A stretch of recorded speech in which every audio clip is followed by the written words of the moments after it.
Hi, thanks for joining. Myself, Steve Hayes, Michael Darby from Element. This is a small video, really. Michael and I do a regular Tea Time Top Tips industry update on various different topics in our world of regulatory compliance. And one of the ones that we did recently, we were talking about radio modules, a topic that is a regular, reoccurring theme of stuff that we talk about. And so we just really wanted to spend a couple of minutes just talking about radio modules, because in the last Red CA meeting, Michael, radio modules came up again, and you made some interesting observations or comments, I guess, really to the floor on radio modules. And so, yeah, just really want to expand on that a little bit. Yeah, sure. Thanks, Steve. Just to give my own background, why am I talking about this? You know, I'm pretty deeply involved in the radio module world. Primary author of Red CA's Technical Guidance Note 01 on modules, and key contributor and chair of the module committee in the FCC's KDB 996369 on modules. So I'm really involved in this topic.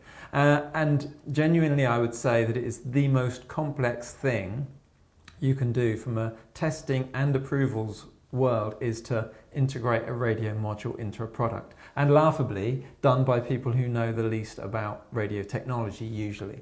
The module manufacturers know the technology of radios, and the people who install them know their own products, and this is the background of it. And so the point I was really trying to make at the Red CA is this: if we scroll back to the early days of the radio module industry, a lot of it came about because you had products getting FCC certification, for example, and so the certification file would list the output power and the frequency stability and the parts list of a radio. And if you had some company that would make a radio module, and then everybody would plug that module into their product, and then they would go out and get their product certified, then suddenly, let's say you sold that module to 100 manufacturers. Over a period of months, you might get 100 products getting certified with the exact same parts list, the exact same output power, and the exact same frequency, because they all contain the same transmitter hardware. And so the modular approvals process was born. So you go, look, you can certify or register this transmitter hardware, and then you install it. Now, early radio modules, they were quite a significant thing with a big connector, and the idea is you just plug it into a product and there it was, and you didn't really modify it. It had its own antenna, kind of like you can imagine a laptop with a USB dongle, but it's just inside. It's a big detachable thing.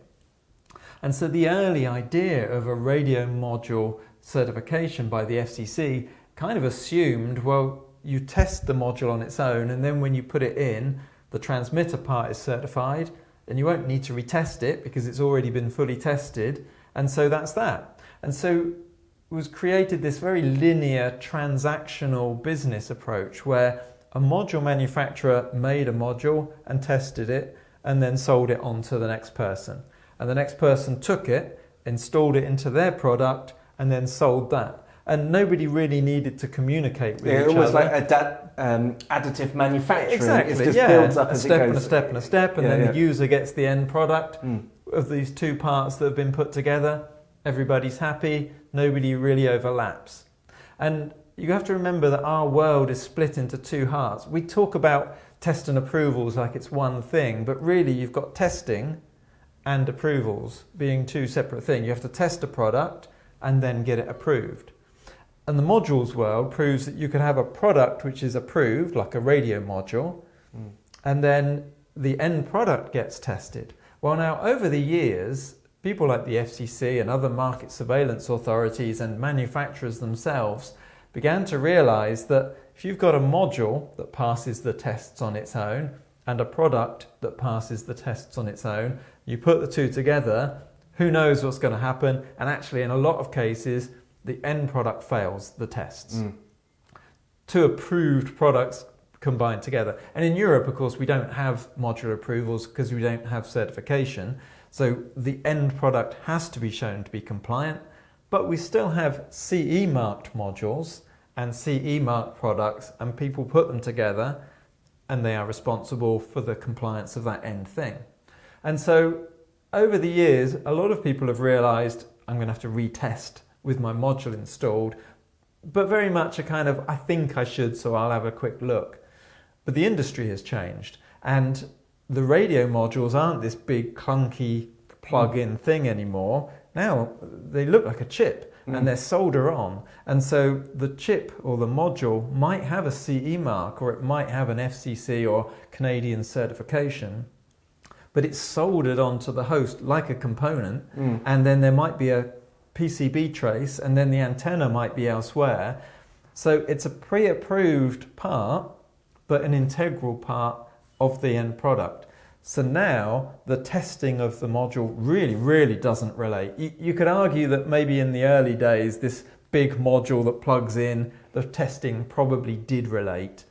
And so there's been some people saying modular approvals shouldn't exist here now, or CE marked modules shouldn't exist here now, because you CE mark a module or certify a module, and when you install it, the test results are completely different now. And that is true, the test results are really affected now, but we're overlapping. It can still be approved as a module as long as everybody understands that the end product needs some testing, radio approvals, things like that. Well, the trouble is we still have this very linear approach, and there's been a lot of discussions over the last year or two about how do we make sure that the end product manufacturer takes responsibility and tests. Well, now we're talking all about cyber security. So the radio module is CE marked, and so people want to do cyber security assessments of a module to CE mark it, to sell it. But they can't do that because they don't know the end environment. And then when they install the module, and the end product manufacturer needs to do a cybersecurity assessment of their whole product, but they might not have access to how the radio module works. So if we try and carry on living this very linear transactional world, it doesn't work, because the module manufacturer really doesn't know where their product's going to be, of course, but also the installer needs some access, whether it's setting the module to a particular channel because they now need to retest it, or whether it's cybersecurity access. I feel like the whole industry has been on the edge of, it needs to stop being so linear and start being more collaborative, more like a sort of relationship where the module manufacturer and the module installer both need to work together.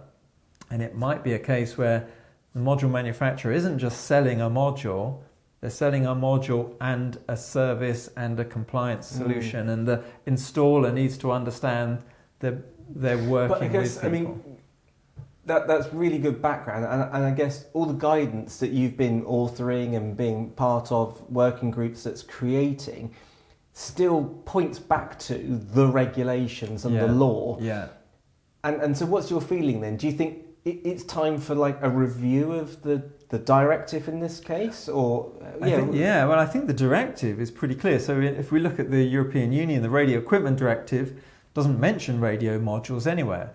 The only reason a module is CE marked is not so that it can be installed. A module is CE marked so that the module manufacturer can sell it and that somebody can buy it. And then when they buy it and they install it. So from a Radio Equipment Directive point of view, the directive is very clear that the end product needs an assessment. So I don't think the directive needs a change. I think the way in which the end product manufacturer meets the directive needs a rethink. And over in the USA, the modular approvals are written into the law, into the rules. And I think that would be quite a tricky thing to change. And so the FCC's published guidance where they're saying, don't forget you need to do spot check testing of the end product. It's very difficult for the FCC to mandate that the end product manufacturer retests the transmitter tests, because when the FCC wrote their first module approval rules, they assumed that retesting wouldn't be needed. So it wasn't written in the rules that there would be retesting, but it's in their guidance that it needs to be done. So I think actually the directives and the rules are already there for the end product to be compliant. They're saying the end product needs to be compliant. We're not going to tell you how you do it, but it's very, very hard for a manufacturer of an end product to know their product is compliant without having a good relationship with a module manufacturer. I think my advice when if you're a manufacturer, my advice to you when you're choosing which radio module to install is to not just look up radio modules and go for the cheapest one. Would be to look up radio modules, contact the manufacturers and see which one is going to be the best to work with and the most collaborative. That would be my thought. So from a regulatory point of view, I just see this change and I feel like it's time for a new era of collaboration because people need to, everybody involved in the process needs to be whoever's integrating that needs the detail. Exactly, and it's only going to come more and more so. Yeah. Great. Well, thanks for sharing those thoughts. That's all right. Interesting topic. Happy days. I can imagine radio modules are going to continue to be a topic of much discussion and debate for ever. Everything is wireless connected these days. I went to I gave a seminar recently at a sort of trade show exhibition, and I said, look, put your hand up if you're a manufacturer. The hands went up. I said, put your hand up if you make a product with some radio capability in it. All the same hands stayed up. I said, put your hand up if you're a manufacturer, but your product doesn't have a radio in it. All the hands went down. So everybody's putting radio into their products. Yeah. Great. All right. Well, thank you again. Thanks for listening. If you like this content, then like and subscribe and look out for our other content. Thanks for joining us.